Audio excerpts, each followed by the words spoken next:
গরিব মানুষের অল্প টাকার রেসিপি নিয়ে আজকে আপনাদের সামনে হাজির হয়েছি। ঈদের দ্বিতীয় দিনে সবাইকে আবার জানাই ঈদ মোবারক। আমরা ঈদের দ্বিতীয় দিন থেকে ডায়েট কন্ট্রোল শুরু করেছি। ডায়েট কন্ট্রোলে যা আছে আপনাদেরকে দেখাই। একটা রুটি, শাক, সিদ্ধ শাক, আলু এক খণ্ড, দুইটা ফুচকা ভাজি, এরপর করলা, ডিম, এরপরে আছে এক বাটি পাতলা ডাল, ঠিক আছে নি, মানে যেটা আমরা মশারির ডাল বলি।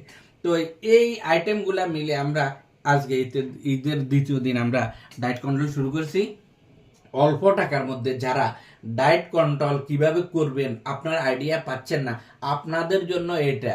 আর যারা টাকা আছে অনেক টাকা, তাদের জন্য সেটা আরেক সাবজেক্ট, সেটা ফলাদি থাকবে, আপনাদের আরেকটা দেখাবো ওরকম। কিন্তু সীমিত গরিব মানুষের রেসিপি যেটা, সেটা এটা সম্পূর্ণ পুষ্টি সমৃদ্ধ। এই ধরনের খাবারগুলা যদি খান আপনার কখনো শরীর দুর্বল হবে না, আর আপনি স্বয়ংসম্পূর্ণভাবে থাকতে পারবেন আপনার, এবং কাজ কামে কোনো অসুবিধা হবে না। জাস্ট আমার এখনো জিভে জল চলে আসছে এই অবস্থা দেখি, সম্পূর্ণ প্রাকৃতিক। ঠিক আছে নি, সবাই ভালো থাকবেন। আজকে এ পর্যন্ত, আল্লাহ হাফেজ। ভিডিওটা ভালো লাগলে অবশ্যই এটা লাইক দিয়ে যাবেন।